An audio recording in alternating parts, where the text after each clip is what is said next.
Hi, everybody. It is Thursday, which means we are Trekker's Delight, and we are coming at you to talk about episode 6 of season 3 of Star Trek Picard, The Bounty. Not to be confused with the Enterprise episode of a very similar title. Jermaine, I don't really know how to process that expression right now. Right. I don't. He might be reading. Entirely possible. So I am Marie Brownhill. I am joined by Jermaine Watson, Keith Shevlin, and Jason McCammon, and we are going to be talking all the things about this particular and weirdly quotable episode. The one-liner game was strong in The Bounty, I have to admit. So before we get into that, beautiful bean footage.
All right.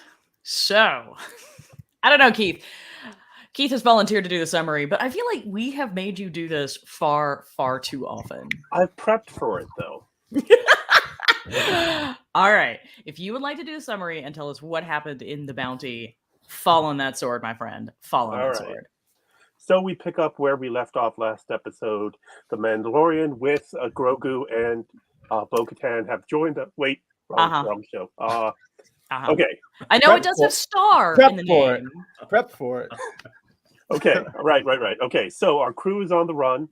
They are on Vulcan. Spock has been returned to his bot. Wait, no, that's wrong. No, I got to tell you, the more you do this, we're actually losing viewers, Keith. So you might as well just jump into it. Okay. So this is about. I was only going to go 2 of them, but okay. It's the Star Trek rule of 3. They always have to do 3. Valid point. Yes. So the Bounty. We pick up the ship is on the run. They have been dropping buoys with their transponder sequence in various places and then warping off. So the Shrike finds one and 3 ships find one. And then Vadic is losing her shit on the Shrike because they are doing infrequent warp bursts, but meanwhile they are. To be fair, her shit's not really like attached. True. So meanwhile, the ship has met up with La Serena and beamed aboard Worf and Raffi, and started getting the briefing. And of course, as we saw in the clip shown last week during the Ready Room, they are on their way to Daystrom Station to break in to figure out what was stolen. They then make their way over, going through all the possibilities of what they might have to deal with. You have Raffi, Worf, and Riker beaming over to the station. And within seconds of them arriving, other Starfleet ships start showing up. So the Titan has to get out of there, because even if they take a single bit of damage, they're going to be able to be tracked much easier. So then they decide to go hide at the Fleet Museum.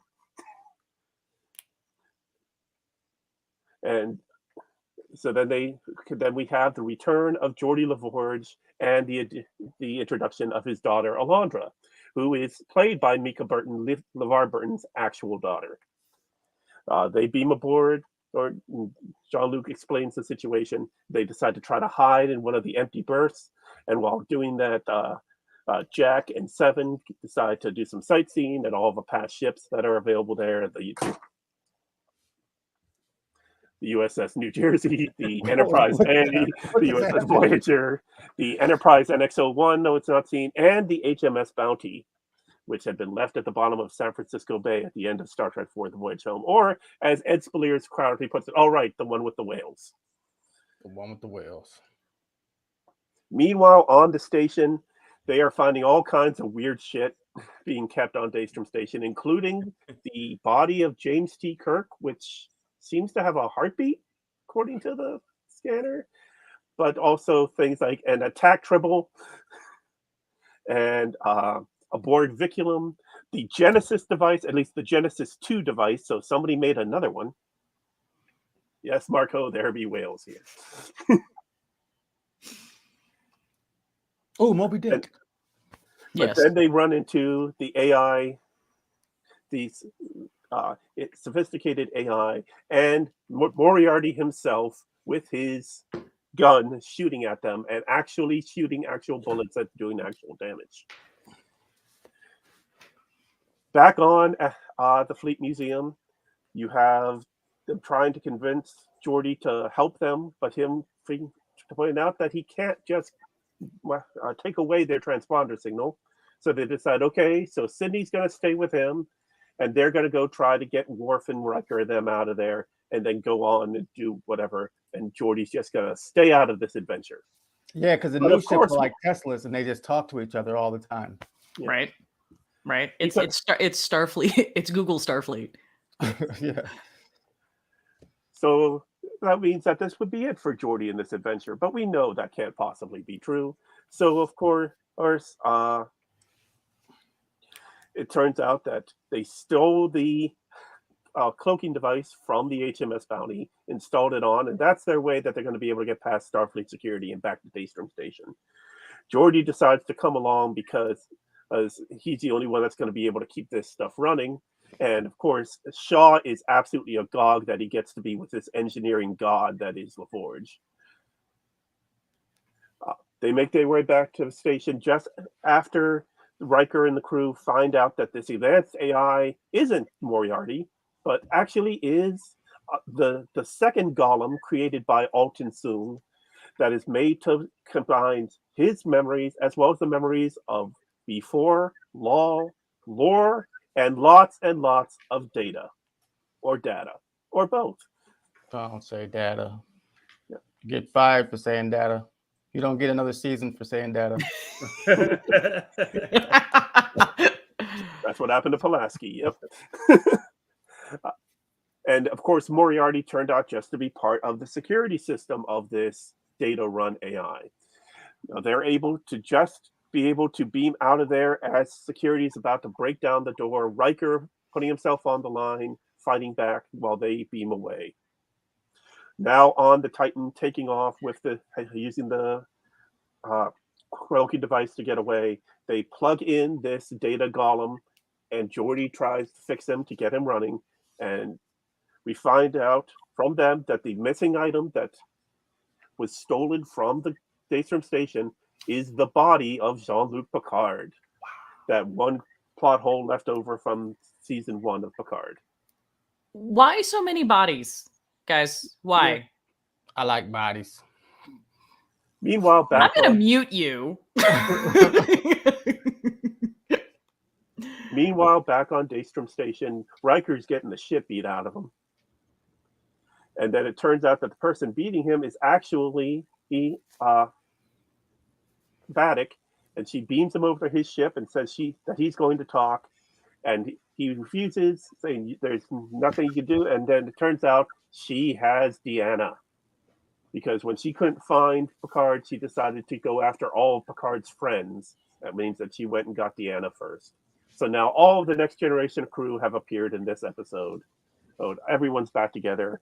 Go to black as we end this episode. There's a minor detail that we've skipped over, though. Oh, I did? Sorry. Jack stole the Jack. cloaking device. Oh, no. No. Oh, yes. We know what Jack's seen. He has suffering from aromatic syndrome, just as Picard did. And that's apparently what is causing his weird visions and weird bits of anger and everything. So now he's taking medication and he's wearing a neuroinhibitor in order to hopefully stop the madness. And it was kind of, I gotta tell you, it was really nice because there's really a distinct difference between Jack Crusher before the inhibitor versus Jack Crusher after the inhibitor. To a degree, yeah. He's definitely less angry. He's less of a prick, really. Yes. Less of a prick. Like, he's actually tolerable and is more willing to be a team player. Guys, if that's not an advertisement for taking your meds, I don't know what is. True. Don't know what is. So yeah, we've got a lot to break down here. Do we want to talk about Data first and why anybody on the planet would consider putting lore into a personality mix is a good idea? Yeah, like why they all just happen to be mixed in there. Anything that has to do with Data is just mixed in there, and in his storyline is just thrown in there. It's kind of odd. Data was already a mix. Do you think it has something to do with his past contract? His meaning Brent Spiner's past contract not to play the role of Data anymore? Well, he just did. He did, but he can mix it up just a little bit. You know what I'm saying? He can show emotion. He can be nefarious. He can, Well, I think it had a lot to do with the fact that Brent Spiner just wanted to come back. Well, they're having everybody else back. He might as well come back. Right, and it obviously cannot be a time appropriate Star Trek without Data, apparently. Yeah, what's he gonna do? Sit at the kiddie table with Wesley? What's Will Wheaton, do not at us. Was he actually created by Alton? Yeah, Arik. No, Alton. Was it Alton Soon? Somebody's in there. Yes, Alton Soon, who looks like the sparrow. Oh, Eric was last season. That's what it was. Eric was last season. No, Eric was Enterprise season 4. Yeah. Well, I guess I just outed myself. What I have been watching. I've gone to the dark side if I'm going to keep up with Keith's mixing of star flavored franchises.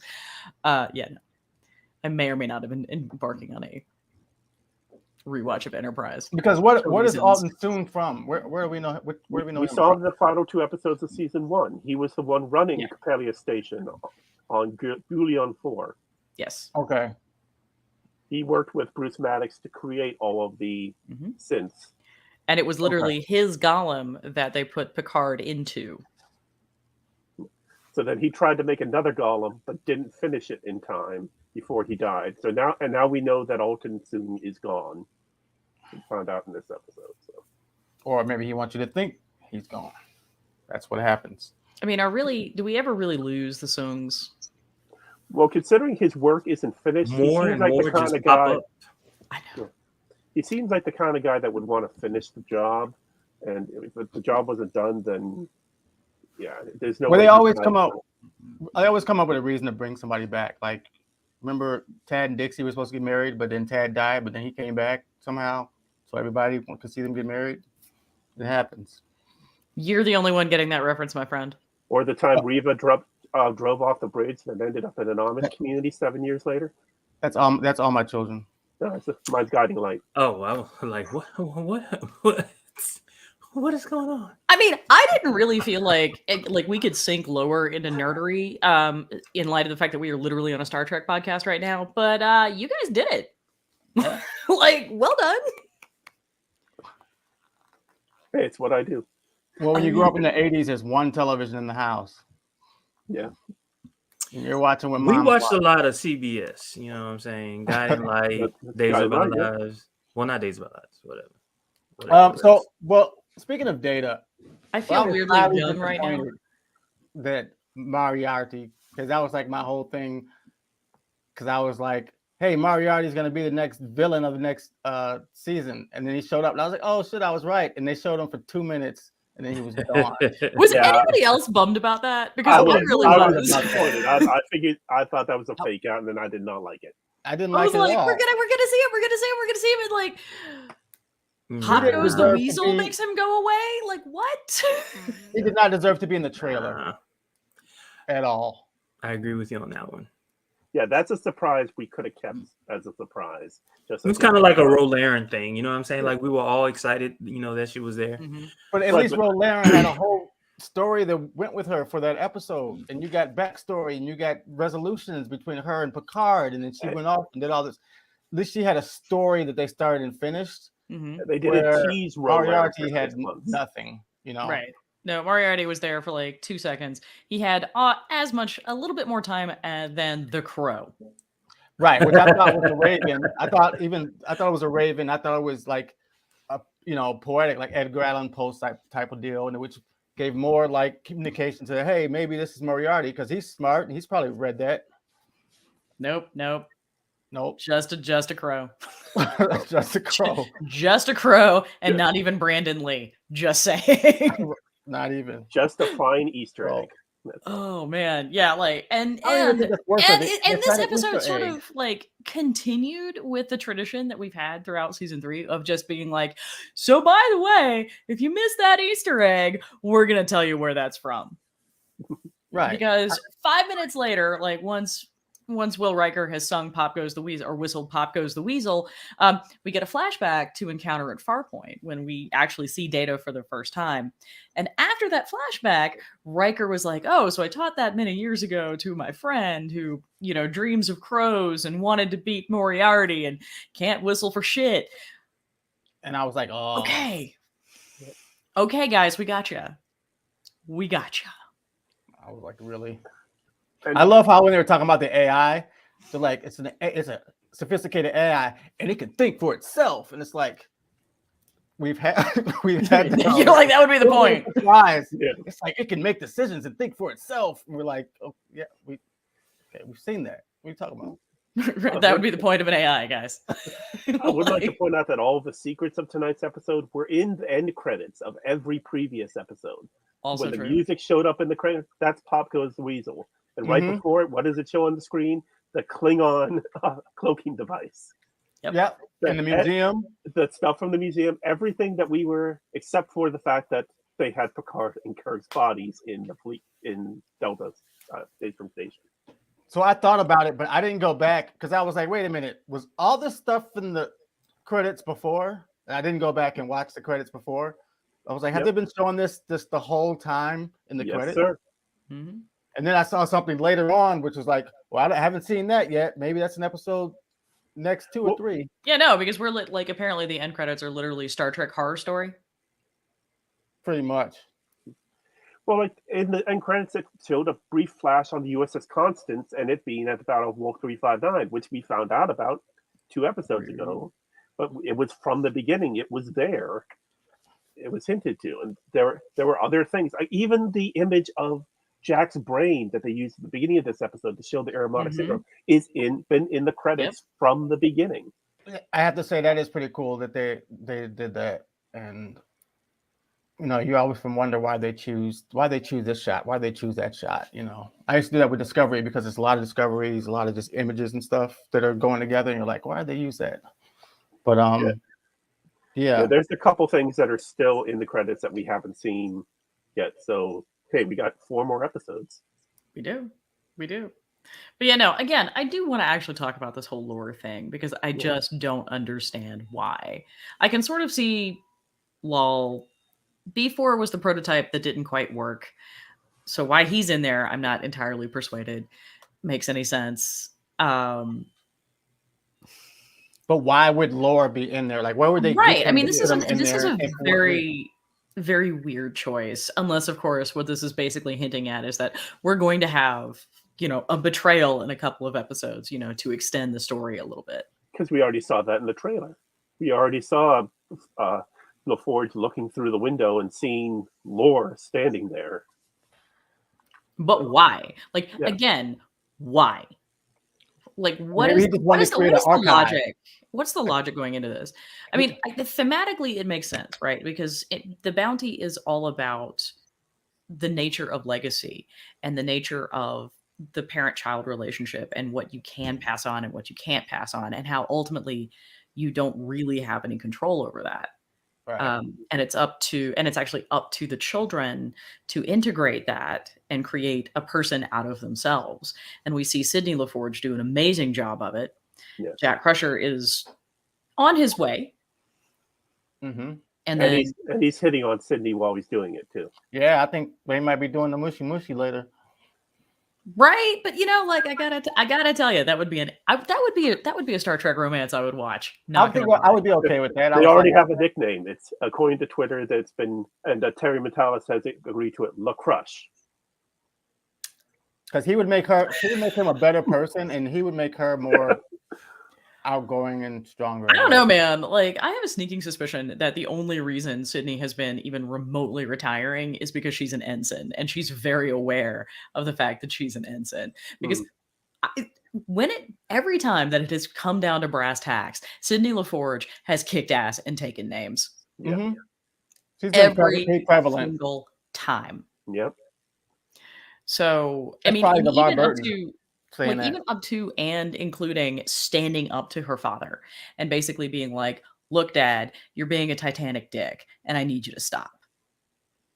Because Yeah. I get to make these decisions for my own life. It's not a rejection of you. That's not what it's about. It's about me realizing personhood. And I really need you to trust me to make those decisions for myself now that I'm a grown ass adult. By the way, do we think Shaw pulled strings to get Sydney on his bridge because he wanted to be close to a LaForge? Maybe. The Oh. level of fanboy there was adorable. It was great. It was great. I mean, God bless Shaw. I mean, he's almost like, kudos to the actor because he's almost vibrating with excitement. Yeah, it wasn't as over the top as Troy on Community, but it was still pretty good in the presence of the great LeVar Burton. Right? I mean, I'm also not gonna lie. Like, if I were to find myself face to face with LeVar Burton, I'm not sure that I wouldn't also vibrate with excitement. Yeah. Oh, I think I'd be. I don't want to say ecstatic, but I think I'd be. I don't know. It'd be over the top for me. I'd be like, "Hey, man." I don't know if I would say that. Like, it depends on the situation. If I just saw him, because I used to work at movies, and one thing I didn't do was like always go run and talk to people. But like, if it was LeVar Burton, I think when people say, "Oh, who would you want to sit down and have lunch with?" I would have lunch with that dude. Can I just say though that his performance in this particular episode, like this was a different performance from him, and I'm not talking about like his storyline. I'm talking about what he emoted. Just being able to, and I do agree with him, just being able to see his eyes. He played with his eyes so much. You knew what he was thinking, you knew what he was feeling when he was upset, when he was happy, and he was trying to hide that he was happy. All of those different things that he played with in those moments, the times that he had on screen, even especially like when he saw his friend Data, like the wonder, the joy, the almost sorrow, you saw all of it just flash on his eyes without that was amazing. Without much else going on. Like that was amazing for me. But the weird thing is that I kind of got that from him before when we didn't even see his eyes. So I guess he's choosing to use what he has still. Before he didn't have his eyes, but now he does. And I think in both eras he conveys his emotion pretty well. Well, he's But, always. I mean, it's also must be. I'm sorry, Heath, go. No, go ahead, Marie. I mean, it must also be nice to be able to have a better awareness of where he is physically, since God knows the man couldn't see through the visor. Mhm. So Yeah, I wonder about that. Right. So there's Exactly. less of a focus of being like, am I going to hit my mark? Am I going to step on something and go and take a tumble? Because let's be real. Like, these are all actors that are getting up there. I mean, You can actually see. It's a little dimmer, but it's so close that it's blurry, and then you can actually kind of see with that on. Because I don't know if anybody played with banana clips when they were going No, he said he could not see. For the most part, he could not see what was Except going on. what was right in front of him. yeah. Like, I'm taking that from interviews with LeVar Burton. But I need to hear more about this banana clips business. What? Oh, that was the biggest thing, man. Like right around the time his character came around, like everybody was wearing banana clips, and that, like everybody, they put it like in front of their eyes. Yeah, I've heard rumors that that's where they got it from, but I don't know if that's true or not. Like, Well, yeah, it was a hair clip. Yeah. Mm-hmm. Black kids had, you know, well, I don't know. I don't know. I mean, I'm not gonna lie, I wore banana clips, but I literally wore them to hold my hair in place. How could you have I didn't wear them. First of all, how could you have one in your house and watch TNG and not be running around with one on your face? Because they were terribly stabby. I mean, it's just, you know, like you right close here, them. yeah, they were kind of clippy, but you know, you had them on. Anyway. And again, they were in my hair. Keith, you had something to say, and I interrupted you. I'm sorry. Well, no, it's okay. I was just saying. I mean, from seeing LaForge's early roles in like Roots and Reading Rainbow, I always had very expressive eyes, and the fact that they were hidden for 7 seasons on Next Generation really kind of held him back and of the various problems of his character on the show with, you know, poor writing and lack of any charisma whatsoever. We're getting so much more now because he can use his eyes, but also he's got the age, and his dad energy is like very high. Yeah. I definitely saw some of the way he treated his daughters. Like there was a definite, I mean, with Alondra, that is his actual daughter, but even with Sydney, there was a connection there, even though she's just an actress playing his daughter, not an actual daughter. He did an excellent job working between both daughters and just really conveying that dad energy. And they also had a different relationship with each. Yeah. And also the struggle, right? Because I mean, he's in this whole situation where Sydney is off doing something that's incredibly dangerous, and it's one thing, and LaForge actually points this out. He says it's one thing when he made the choice to follow Picard and everybody else into the crazy. It's entirely different kettle of fish when it's your kid. It's a different so thing. There's a lot of real fear. You can't be mad at your kid before becoming a fireman. If you're a fireman, you know, it's like you understand that that's part of the job, and you kind of got to be proud of their courage. But I know you always have a fear of your child. You have a fear of your child walking out the house, like just like period. But let's add the trauma of the fact of what happened to his mother, how her ship just disappeared into nowhere. And what did he say when they first got on? That he had heard the Titan disappeared, and what that did to him and his, and did he say your poor mother, or was like that was no? He's like what he says. What it did to our family, like that's it. That's it right there. Did you think about what it did to us? Right. And it's interesting because he's very much dividing here between his nuclear blood family versus the found family that he had. And his priority at this point is obviously going to be as the father with his children. Right. And then Sydney reminds him, wait a minute. Family doesn't just have to be that. And you're the one who taught me that. She was like that kid that got found doing drugs, and the dad was like, where did you get this? Where did you learn to do this? And he's like, I learned it from you, Dad. And the dad was like, when he pulled the whole, well, I'm not mad, I'm just disappointed. I'm like, you didn't just use that. Yeah, but disappointed in myself. Yeah, I thought that would have been a great side. That would have been a great sidetrack of just after the episode, Geordi just going off to see what happened with his mother for like 1 episode, 2 episodes, like that. Just leaving. You don't just leave that, right? Like, oh, there she gone. That's a different show. It's not Picard. It's not though. It's the same show. That's the whole point of the show. Is it's the same show? No, it's not the same show. No, we're doing something else right now. We're doing something else involving a corpse and Frontier Day, guys. What the hell? Yeah. You know something else, since we're talking about Geordi, when he addressed Picard, he didn't say, Admiral. He said Jean-Luc. There was no in other words, I'm just as important as you are. Forget all the, whatever. Yes, we're friends, but I thought that it was just one little, 1 second of a line, but that was. Well, here's a parody of rank. It was great to see. Huh? Yeah. There's a parity of rank now. I get it. LaForge is a Commodore, which means he has the opportunity to refer to Jean-Luc as Jean-Luc.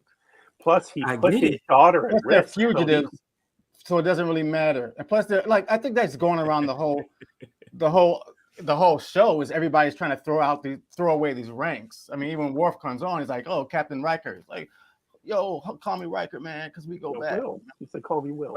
Right. It's just like they're trying to be more cordial because they know each other very well. Yeah, but there was also that moment, right? Like that's really awkward.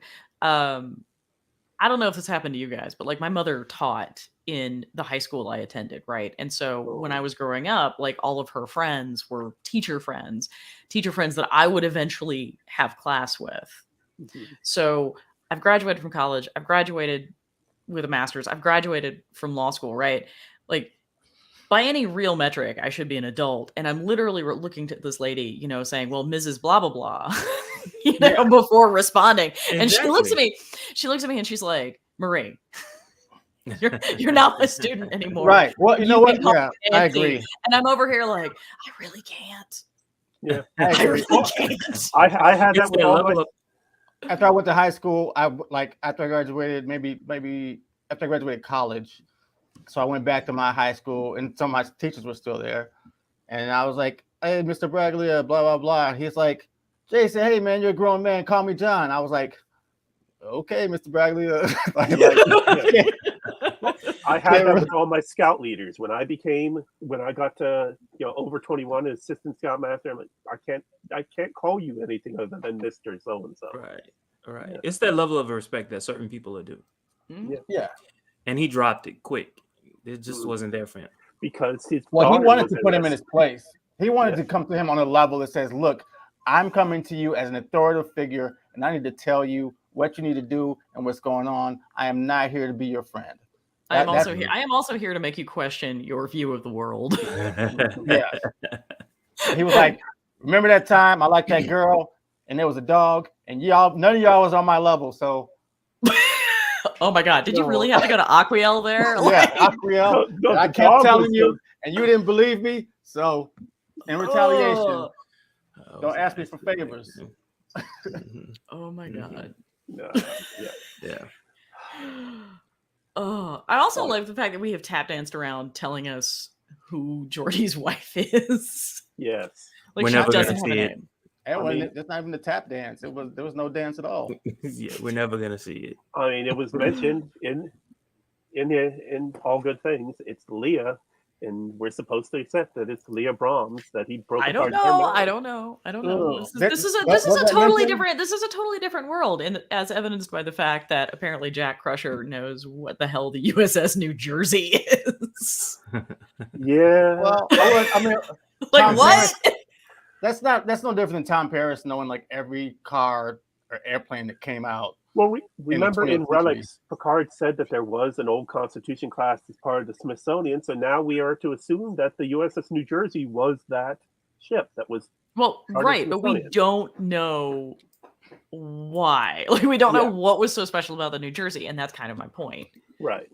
I mean, it's there because Terry Metalis was born in New Jersey, and if you look at the actual like designation number, I think it incorporates 1975, which was Terry Metalis's birth year. Yeah, it's NCT 1975. Yep. Is it weird that the Voyager is retired? I mean, how long do these spaceships last? I really think that there are certain spaceships, that are just going to get retired. Like as soon as the Voyager showed back up in the Alpha Quadrant, they were like, "This ship's going in a museum." Yeah. Well, first we're going to break it apart and look at every single little thing that you learned in the Delta Quadrant, plus some of this future tech that. Right. They took all the Borg stuff off of it. There's no more Borg stuff on it. Of course. Right. Speaking of museums, James T. Kirk's body Again. Yeah, we were. Right. Like, what the hell is going on in Daystrom Station that we need bodies? I went back and paused and replayed that several times and read the text and everything because I was hoping it was like Android Kirk. But no, it was they went to Iridium 3 and dug up the body of Kirk and that nice little grave that Picard had made for him. But why? Okay, I'm sorry. You were not the only one who stuck on this. Okay, like there was a weirdly high number of corpses in this episode. Yeah. You know, vis-a-vis, like, you know, random corpses. I don't mean like, you know, spaceships or things that have been blown up or whatever, but like random corpses. Like, why would you have Picard's body? Why would you have Kirk's body? Why do you have an attack tribble?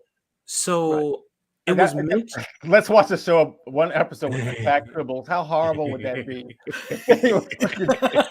I'm not gonna lie. I'm not gonna lie. Like, attack tribble is It's going to critters. be my It's my critters. cover, the name of my cover band. I don't even care what genre of music it is. I just want to be in a band called Attack Tribble. So there was a throwaway line, which, but I'm sorry, I know I'm jumping, and so please forgive me.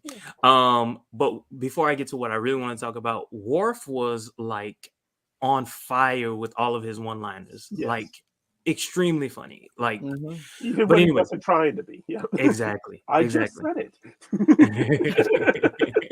He's gained Yeah, no, some like I said wisdom. earlier, this was a weirdly quotable episode. Like, I mean, one of my favorite lines is from Geordi, right? Which is, Jean-Luc, only you could turn fatherhood into an intergalactic incident. Yeah. Which, Yeah. fair. He did. He did. But there was one throwaway line where basically he, meaning Worf, mentioned that several of the items there were from Section 31. I thought of you when he started talking about Section 31 table scraps. I was like, Jermaine is vibrating with excitement, much like Shaw.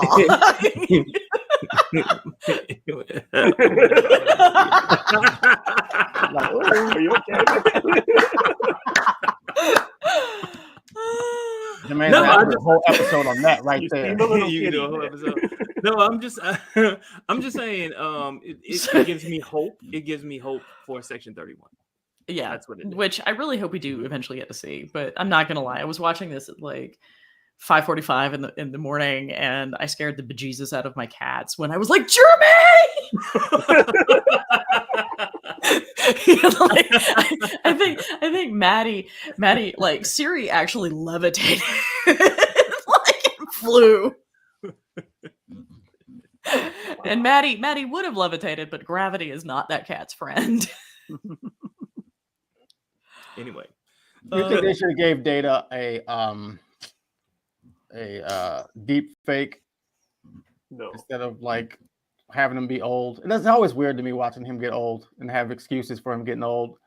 Just like when John Delancey was young, I was like, yeah, that was really great. They made him young and they gave him a reason to get old, you know. But So Data. going, like, I never really thought of myself as being one of those people who like has an uncanny valley problem until I was watching some of the new Star Wars installments, right? Like when we saw Leia, when we saw Grand Moff Tarkin and all of that. I'm like, no.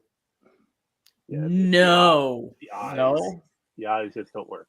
No. And It worked you know, with- it worked there's with some Luke- interesting Luke interesting Skywalker. science. It works Not the well with first Luke time. Skywalker. Yeah. The second I- time, yes. I but not didn't the even- first. Second time didn't- was done so well. I didn't even like it when they did Luke Skywalker and the Mandalorian either, because there was something about that just, again, triggered my uncanny valley response. And I'm going, I didn't think I had this problem, but apparently I do, because I have the heebie-jeebies. So I'm really kind of grateful that we did not, in fact, have like It gets better uncanny and better. valley data. Are you talking about just the way it looks and how realistic it looks, or just the idea that they did it at all? So uncanny. So there's some science that indicates that the uncanny valley response is actually hardwired into us because corpses are dangerous. Like necrosis is actually a health hazard, and so the idea is that when you see something that looks human but isn't quite right, that you stay the fuck away from it. Yeah, I get that because So for me, it's not a question of it looks realistic or whatever. I mean, there's just something off. I mean, as Keith was talking about earlier, it's a little bit, sometimes it's the eyes, sometimes it's the way the mouth moves. Mhm. but There's just something that's not right. We're so in tune to human faces. It's like CGI dogs don't really give us that much of a problem, but seeing a CGI face, if it's not like indistinguishable from an actual face, then you're gonna have a problem.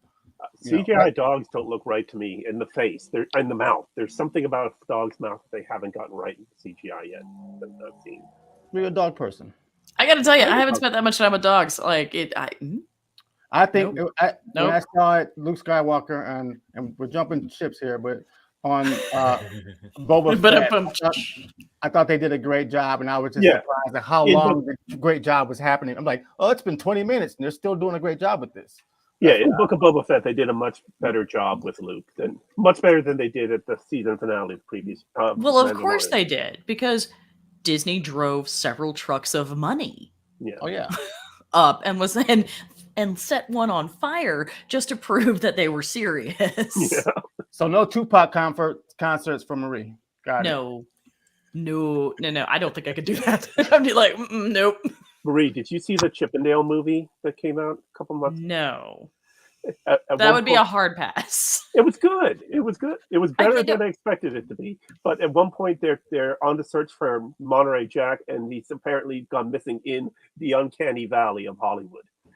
Like they had a specific section of Hollywood called the Uncanny Valley. I mean, and like they're walking past an alley, and there's the cats from Cats, fighting with each other. Okay. I'll have to check that out. It's good. It's worth the time. I'll have to check that out. Possibly when the boys aren't here. Possibly. Because there are definitely things that I cannot watch with the boys, because like I'm gonna get more of a charge out of it than they are, and they're just gonna turn around and look at me weird. Like every time we watch Prodigy, for example, I'm super excited, and the boys are just like, yeah, and I'm getting judged by 5-year-olds, and that's not okay. That's why I did wonder that about Prodigy, and I was like, who is this for? Who is this for? Is this really for them, or is it for me? How are they going to like it as its own thing? Because it's going to be its own thing for them. The answer to that is yes. It's for them and it's for you. Well, that's marketing. In fact, Aaron Walka actually told us on this podcast. Yeah. But going back to our random body snatching, what do we think is going to happen with this corpse? And also, how many times can I say the word corpse on this podcast? Kurt's on Picard's. Cadaver. Picard's. Like, what are we going to do with obviously it has something to do with Jack, right? What does Picard have inside his body? What has happened to him over the years in his actual body that would make it valuable? Is there some Picard? Do they want to make it a changeling? Do you think? But why him? We have to specify that now this is a body. This is Picard's body. So why his body is all over the galaxy? You want a body, you get a body. I mean, if they have to specifically copy his DNA, they have his body now. Why would they need Jack as well? And right. If there's something with Frontier Day that like there's something that can go off, like some sort of fleet-wide bomb. Hey guys, can y'all hear me? Tied to Picard's DNA. Yeah. Oh, that's dope. Okay, cool. You want us to start over? I mean, I mean, what are we gonna do like with that? Like, I mean, do we think Picard's remains are gonna be like an activation sequence? That's what I'm saying. We got 5 people here. What have we forgotten that has happened to Picard's body or DNA? Him being a Borg. He was a Borg. He was a Borg. That's what I was thinking, but I just don't I don't see the connection. What part of the conversation did I just come into?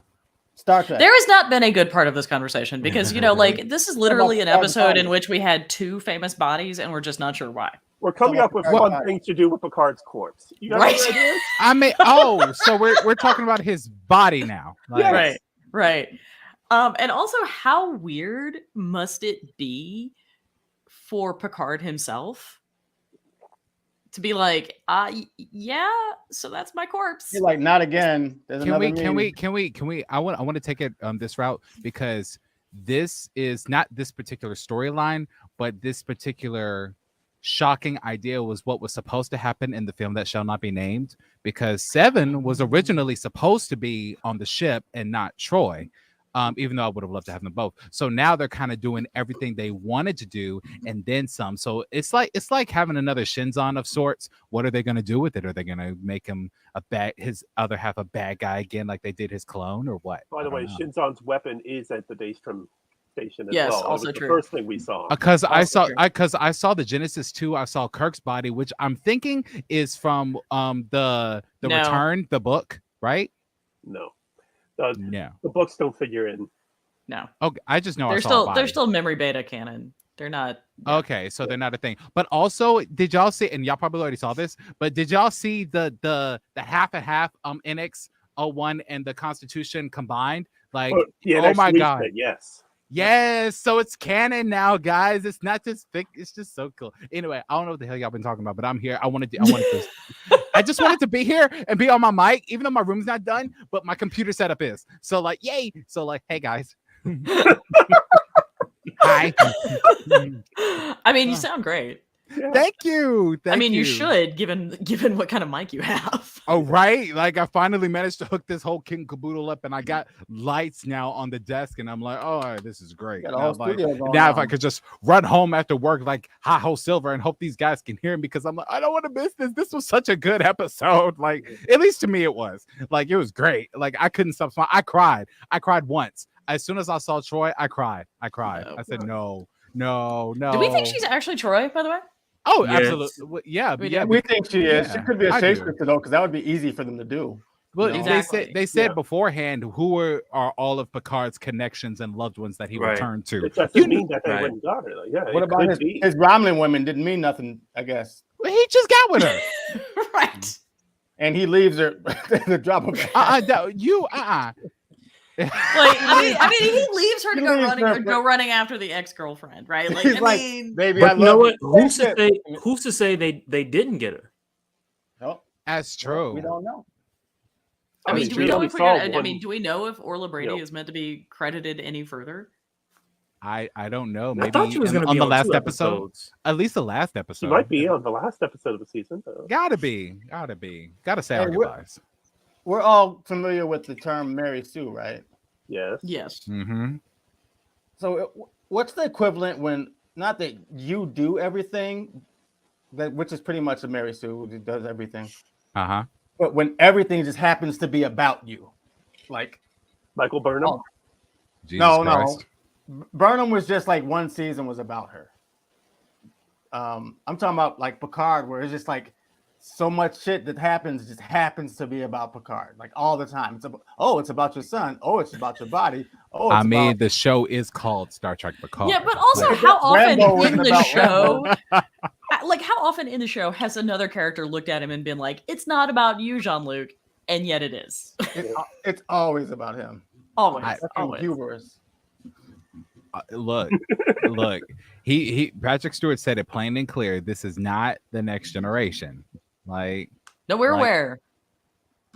It just and the got show same- is named Star Trek Picard. Like, We're aware. and I'm kind of hoping that we get a Star Trek Janeway. So, I don't know.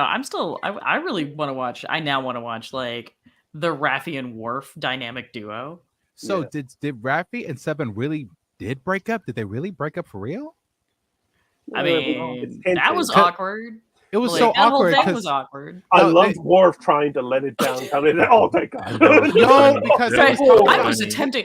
attempting deception. I love this Worf so much. He makes me laugh every time. But I knew he was talking about Ezri at that moment. But at this point, like Or anybody else Thea. wouldn't have said anything.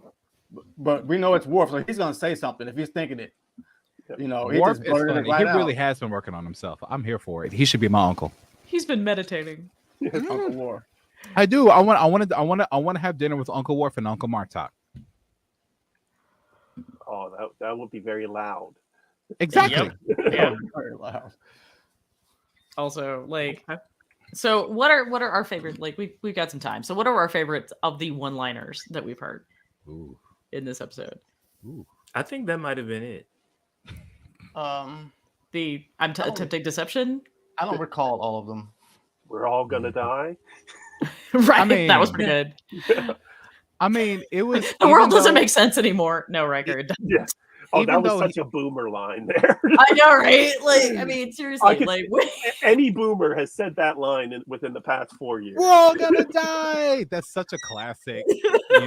Like I would say my favorite line was it's typical, and I know he's not the same guy, and it kind of broke my heart, but it's okay.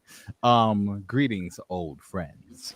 Like, I'm here for it. I loved it. I think that was the letdown of the whole episode. Yeah. Well, he's still flying around in space in that cube he got.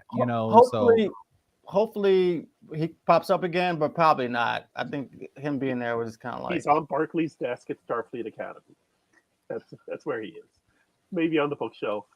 Which can we talk about how cool it was seeing that encounter in Farpoint scene, but this time in like 4K, is like really nice high quality. Like, I mean, they Riker's legit face, remastered that though. it was remastered. It was They great. remastered it for It that. was awesome. Um, Like, oh god. what's weird is how Worf was like, "How did you know that would work?" And it's just like, I'm thinking, well, that's what you would like if a phone rang and you picked it up, and somebody was like, "Well, how'd you know that would work?" Well, that's what you do when the phone rings. If somebody plays those first few notes of "Pop Goes the Weasel," you're just almost going to do the last three. Yeah, I mean, unless of course you're in the Why? 25th century, in which case, like, you're not entirely So- like most people probably don't remember Pop Goes the Weasel anymore. There's a weird fetish for I don't know. classical music. You probably don't have third base. I do have one question about Daystrom, about the whole security thing, about Mhm. the lore data, about Moriarty and Pop Goes the Weasel. If I didn't know any better, I'd say Geordi set all that up, because those were all like TNG Data-esque references. Well, that Like- was Data. Well, they explained That it. was Data. Yeah. So that Yeah, was yeah, Data. Yeah. So the Moriarty, the Pop Goes the Weasel, that was a and Data that, thing. That was just for them. If someone else would have been there, they would have done some other shit. But it was Okay. Will Riker. But Data did that song because he knew if Will That- Riker was ever there, he would pick up on that. Yes. So basically, that part of Data wanted them to find him. yes. Yeah. Right. Okay. That Yeah. makes No, more sense. that Okay. was Data literally being plugged into Daystrom, like that kid Right. from Strange New Worlds. Okay. What would have been more interesting if he did a few things, and the first two they didn't figure out, and then the third one they did, and they figured out the first two things were for two other people. They're like, "Well, we went there and this happened," and Geordi was like, "Oh, that was between me and him," and then Picard was like, "Oh, that was between me and him," and then third one was like for Riker. That would have been more interesting. Because, This episode has no time for that kind of foolishness.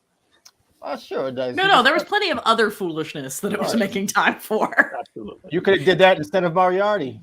Oh, So- up to and including the weird awkward flirtation between Jack Crusher and Sidney LaForge, and then I loved it. Geordi being I like, loved it. "Stay I away from my mean, daughter." I loved it. I read the first half of Jean-Luc's autobiography, and Jack Crusher kind of embodies that. Like he Jean-Luc was a player. Yeah. he was a player. Like He Like- ditched that girl in Paris. mhm. So what was going on with Jack Crusher right now is more than just him having the syndrome that was inherited from Picard. I think there's more to it than that, right? Well, there's got to be, because I mean, Got we it. know How else can we you kill four know changelings? that the changelings want him. We don't know what. We still don't know Or why. why? But now we know that it may or may not be related to Irumodic syndrome. Right. If that's aromatic Right. syndrome, then you might as well He had give been- that to all your soldiers. Yeah, could he have been injected with something at some point before, after they had stolen the body? I really don't know the significance of a red door. It's like a weird PTSD or a sleeper's agent type shit. I don't know. I mean, it looked like he was on his way to the Upside Down, but Ooh, Right, I keep thinking Stranger ooh. Things. You Every see- time I say it, it's Stranger Things. They kind of played the Stranger Things music. I thought I heard it, maybe I didn't. But you know what? A question. Is Jack a changeling? No. Because think after that brain scan, Beverly would have found out right away, because she did like a detailed type. Well, she Here's the didn't thing: cut up you his can brain. mimic organs, but I don't think changelings can mimic diseases. Well, I don't know that we have. I don't know. anything- The fact that they can mimic a whole Yeah. working anatomy system is kind of crazy, but let's just go with that, I suppose. How are you going to prove people? Are you going to cut everyone's gallbladder out? Just to I see was if gonna the say that. gallbladder How can you prove it other Yeah, than yeah, but what I don't understand why, if the blood comes away from them, why it stays blood, and they're no longer controlling it. they forced it No. that way? I don't know. And Science, another bitches. question: Science. if you are a changeling but you're inhabiting a human body, or the shape of a human body, does that make you more vulnerable? Are you This guy- less Yeah. fast? So that might explain how and why he was able to kill those changelings. Yeah, because he just put one through the head, Jason Bourne style. Yeah, they do seem to be restricted because previously, I mean, you could like unless you had your phaser set on destroy or kill or what have you, or like the vaporized goo setting is what I'm going to call it.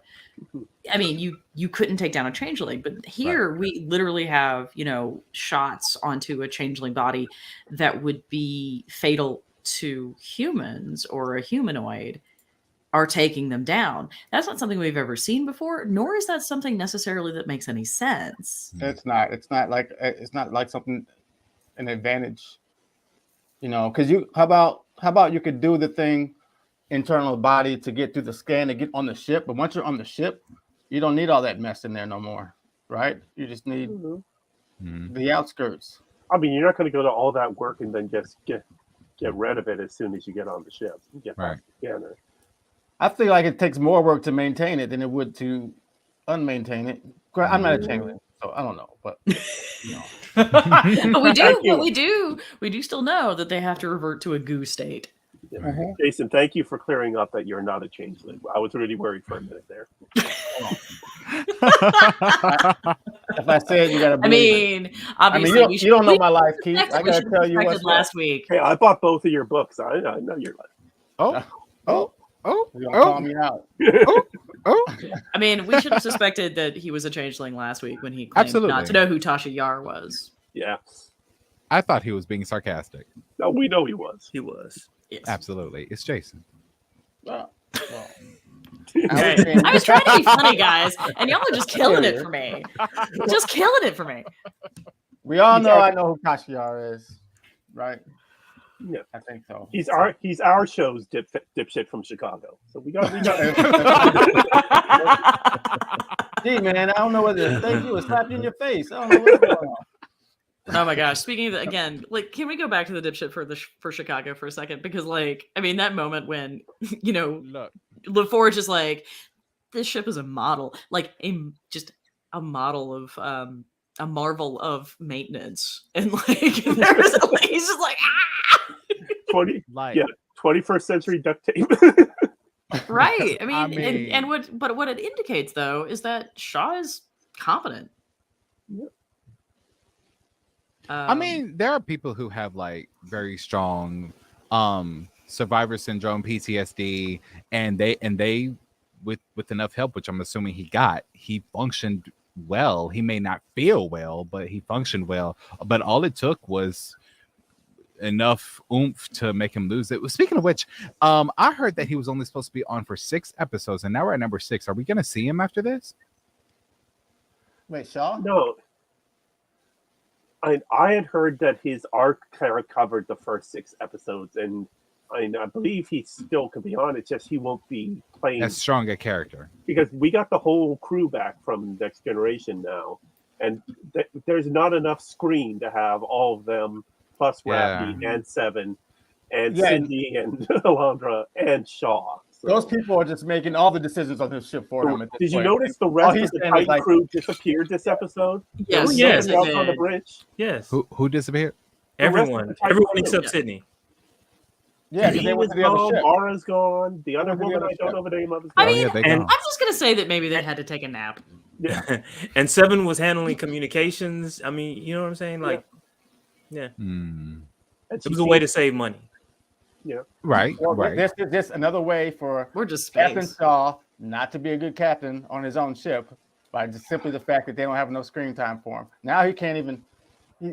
There's not enough headroom for him to make a decision on that bridge. They're all being made for him. He did fine this episode. He was okay. He was okay, but you can tell. But you know what? We have like 1 minute left, and we're gonna nip this in the bud, and we're gonna go to Keith for news. Okay, thank you. I am not listening to this again. I literally thought you were gonna say nudes.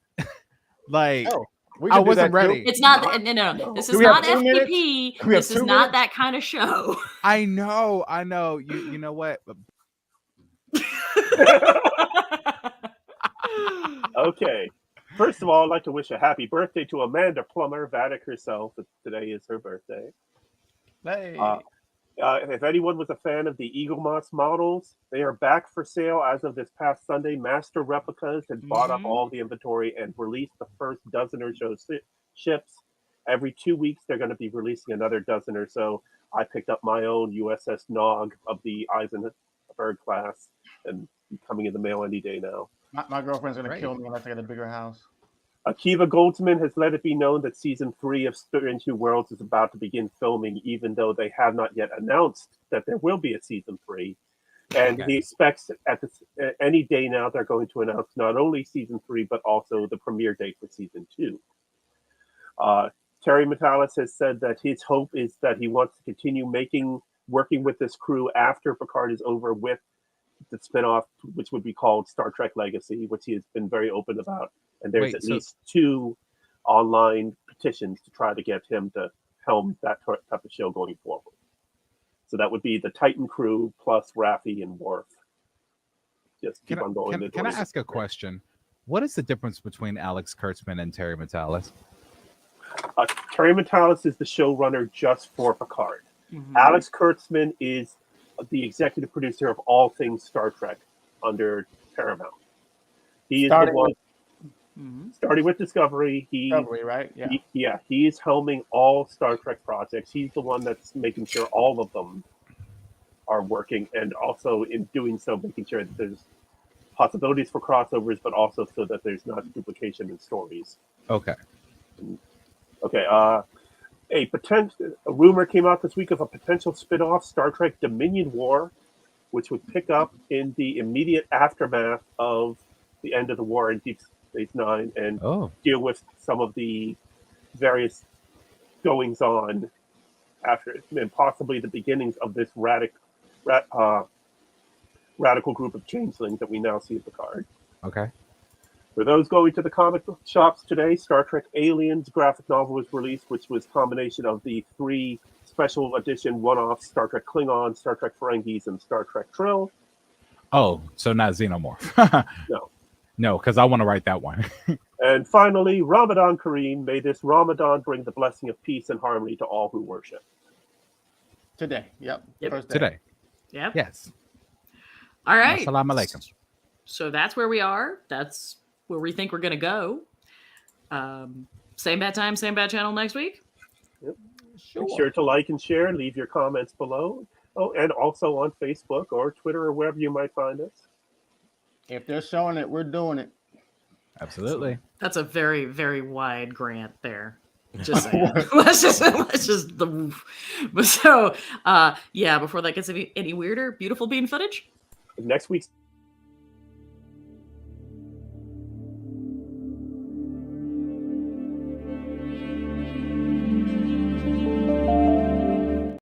I'm sorry, Keith. What did you say? Next week's episode. Keep off in the middle of the sentence. Next week's episode is called Dominion. I had to. I'm sorry. I had to. Y'all weren't ready. I had to. Yo, Sorry. there's a delay. There's a delay. Like when you click the button, it doesn't happen automatically. So you got to be quick on it. Right. Okay. That's it. Bye.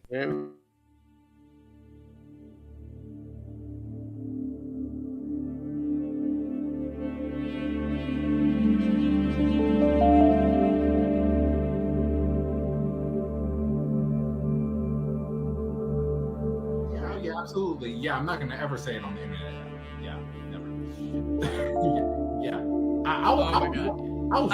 I'm sorry. Wait. There was a shadow of a church. Okay. What? William has questionable I didn't ideas catch about that what he one. puts. William has questionable ideas about what he puts on the internet. Oh, I remember that episode. Uh-huh. I remember that episode. Yeah.